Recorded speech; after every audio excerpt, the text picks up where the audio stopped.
नमस्कार दोस्तों, जय श्री कृष्णा, राधे राधे, जय माता दी। दोस्तों स्वागत है आप सभी का हमारे YouTube चैनल के एक बहुत ही अच्छे और महत्वपूर्ण लाभदायक वीडियो में। तो कुंभ राशि वालों, बेटा आपके घर में एक इच्छाधारी नाग देवता बनकर पधारने वाले हैं।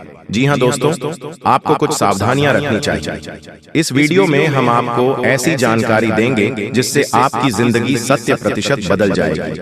और आज रात 12:30 के बाद यह देवता आपके घर में घुसने वाले हैं। यह कोई सामान्य नहीं है, बहुत ही बड़ी दिव्य नाग देवी और नाग देवता शक्ति रहेगी। इन्हें नाराज करने की भूल बिल्कुल भी मत करना।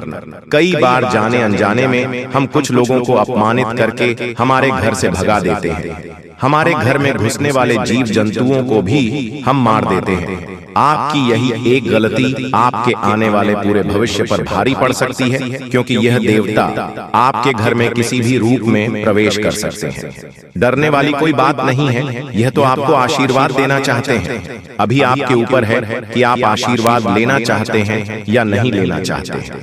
वीडियो बहुत खास है, बिल्कुल भी मिस ना करें और शुरू से लेकर अंत तक जरूर देखिएगा, क्योंकि दोस्तों जो ज्ञान हम आपको देने वाले हैं आपके भी रोंगटे खड़े कर देगा। सबसे पहले जो भी महादेव के सच्चे भक्त हैं इस वीडियो को लाइक जरूर करें और कमेंट बॉक्स में जय श्री हरि नारायणन, जय माता लक्ष्मी जरूर लिखेगा और साथ ही साथ श्री साईं नमस्ते जरूर लिखिएगा। अगले 1 महीने के अंदर में असंभव से असंभव कार्य भी पूरा हो जाएगा।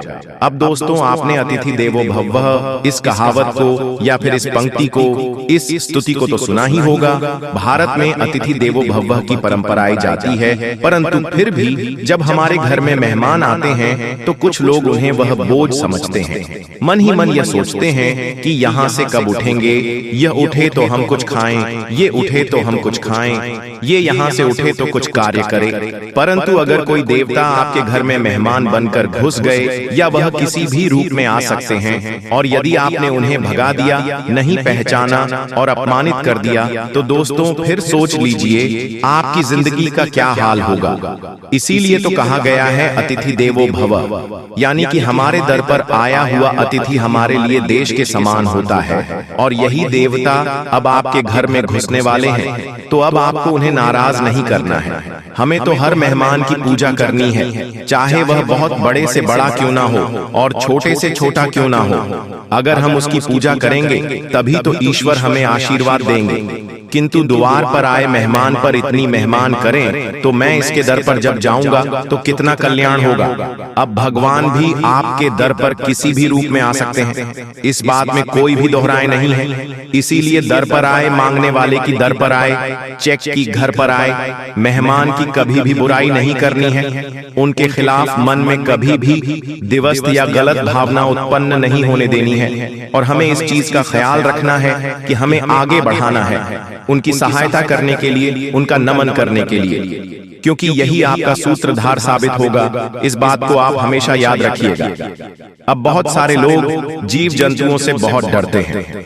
देखिए, हर प्राणी में परमात्मा का वास है। परमात्मा ने सभी को बनाया है, डरने की कोई बात नहीं है। हमें सभी जीव जंतुओं की रक्षा करनी है, परंतु बहुत सारे लोग कीड़े मकोड़े को देखते ही उन्हें मार गिराते हैं। ऐसा करके वो बहुत बड़ा पाप अपने हाथों से कर रहे होते हैं। इस बात का आपको अंदाजा नहीं होता, लेकिन बहुत बड़ा अनर्थ आपके द्वारा हो चुका होता है। यह आपको बिल्कुल भी शोभा नहीं देता है, आपके पाप कर्मों को बढ़ाता है और आपके लिए अपने महत्वपूर्ण कार्य में अटकने पैदा करता है। तो अब अगर आपके घर में कोई देवता आने वाली है तो वह जीव जंतुओं का रूप लेकर भी आ सकते हैं। मान लीजिए वह किसी जंतु का या फिर जीव का रूप लेकर आपके घर में आ रही है और आपने उन्हें बहुत मार करके भगा दिया। यह थोड़ा छोटा कीड़ा मकोड़ा, उसे आपने अपने पैर से कुचल दिया, तो सोचिए आपके द्वारा कितनी बड़ी गलती हो जाएगी। यही तो दोस्तों परीक्षा का समय होता है। मान लीजिए अनजाने में आपसे अगर कोई गलती हो जाती है तो दोस्तों मौका होता था आपके पास में किस्मत को चमकाने का, उस मौके को आप खो देते हैं। तो हमारा आपसे यही आग्रह है कि मात्र 24 घंटे बाकी रह गए हैं। आज रात 12:30 के बाद कभी भी देवता आपके घर में प्रवेश कर सकते हैं। बहुत सारे लोग ऐसे भी होते हैं जैसे खुद देवता आते हैं आपके घर परिवार में, या कोई भी इसके बाद में हवा में छूने लगते हैं, अलग अलग तरह की हरकतें करने लगते हैं, तो उनके चरण स्पर्श जरूर करें। इस रूप में भी वह आपके घर में प्रवेश कर सकते हैं, लेकिन आप उन्हें पहचान नहीं पाएंगे। और दोस्तों, हो सके तो उनके मनपसंद चीज उन्हें खिलानी है और किसी भी तरह से उनसे आशीर्वाद ले लेना है, क्योंकि उनका यह आशीर्वाद आपके काम आएगी। उन्हीं का आशीर्वाद आपके दुश्मनों की चाल से बचाएगा। उन्हीं का आशीर्वाद आपको हर परिस्थिति का सामना करना सिखाएगा। आने वाले अगले दिनों में एक और चाहा तो दूसरी ओर रहा, यानी कि जो चाहेंगे उसी का रास्ता बन जाएगा। परंतु कई बार ऐसा भी हो जाता है कि इंसान मन से जो काम करता है उसका रिजल्ट बहुत अच्छा आता है, और जो लोगों की बातें सुनकर काम करता है उसका परिणाम अच्छा नहीं आता। इसलिए आप भगवान को पूछिए, लेकिन अपने मन से, ना कि किसी दूसरे के कहने पर। अगर आपकी कोई मन्नत पूरी नहीं होती है तो उस भगवान को बदल देते हैं, किसी और भगवान की शरण में चले जाते हैं, वहां पर भी उसकी मन्नत पूरी नहीं होती तो तीसरी भगवान की शरण में चले जाते हैं। और यहाँ तक तो छोड़िए, जब बहुत समय तक आत्म नहीं होता है तो अपने धर्म को छोड़कर किसी और धर्म के पास पहुंच जाता है। मानव यहाँ तक गिर चुका है कि उसे सिर्फ अपना काम पूरा करना है। जी हाँ, तभी वह उन भगवान को मानेगा। देखिए दोस्तों, हम आपको एक उदाहरण के तौर पर बहुत गहरी बात समझेंगे। कान लगाकर सुनिएगा। मान लीजिए आप एक कुआं खोद रहे हैं, आपने उसे थोड़ा सा खुदा और पानी नहीं आया तो आप दूसरा कुआं खोदने लग गए, उससे भी आपने थोड़ा खुदा और पानी नहीं आया, फिर आप तीसरा कुआं खोदने लग गए। इसी तरह से आप कुआं खोदते गए और किसी में भी पानी नहीं आया। पानी न आने का कारण क्या था? आपने सब कुओं को थोड़ा थोड़ा खोदा। अगर आप एक ही कुओं को लंबा खोद देते, गहरा खोद देते, तो 100% गारंटी थी कि उसमें से पानी आ जाता। उसी प्रकार से अलग अलग भगवानों को पूछने की गलती मत करिए। चाहे आपका काम बन रहा है या नहीं, किसी एक भगवान की भक्ति में ही लीन रहिए। अगर आपके साथ महादेव की बन रही है तो महादेव से बना लीजिए।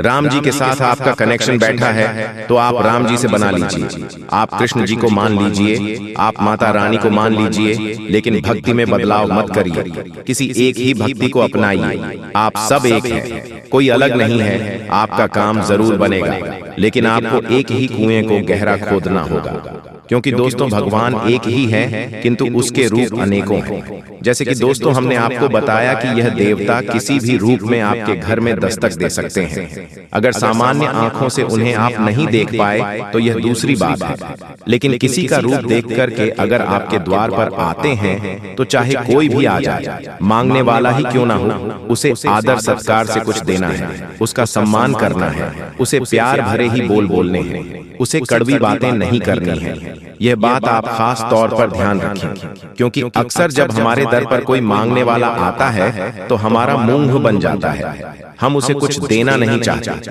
हम उसे किसी भी तरह से भागना चाहते हैं। तो यही चीज जीवन में दिक्कत देती है, तकलीफ देती है। अगर भगवान ने आपको किसी को कुछ देने के काबिल बनाया है, देखिए लेने के काबिल तो नहीं बनाया है, देने के काबिल बनाया है, ये कितनी अच्छी बात है। आपको इसका अभियान रखना चाहिए कि आपको भगवान ने देने के काबिल बनाया है, और पृथ्वी गोल है, और आपके पिछले जन्म में आपकी यह गलती हो सकती है आपको लेने वाला बना दे। इसीलिए हमें तो आज से ही, अभी से ही हमारे कर्मों को सुधारते रहना है, क्योंकि हमें इस जीवन मरण के चक्र में नहीं फंसना। हमें तो भवसागर पार करना है, और वह भवसागर पार होगा मर्यादा के साथ, आत्मसम्मान के साथ, ईमानदारी के साथ, सत्यता के साथ, और हमेशा सदा सही व्यवहारिकता, सत्कर्म के साथ। तो जिंदगी में यह नियम बना लीजिए कि सभी से प्यार से रहेंगे, सभी से प्यार से बात करेंगे। तो यह दुश्मन ही क्यों ना आपके द्वार पर आ जाए, हमें उसका भी सम्मान ही करना है।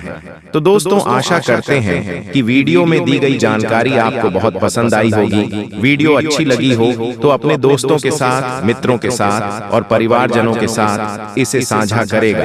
साथ ही कमेंट बॉक्स में सच्ची श्रद्धा से जय शिव शंकर, ओम नमः शिवाय लिखकर अपनी मनोकामना भी लिख दीजिएगा, ताकि भगवान आपकी सीधे सुनवाई कर सके।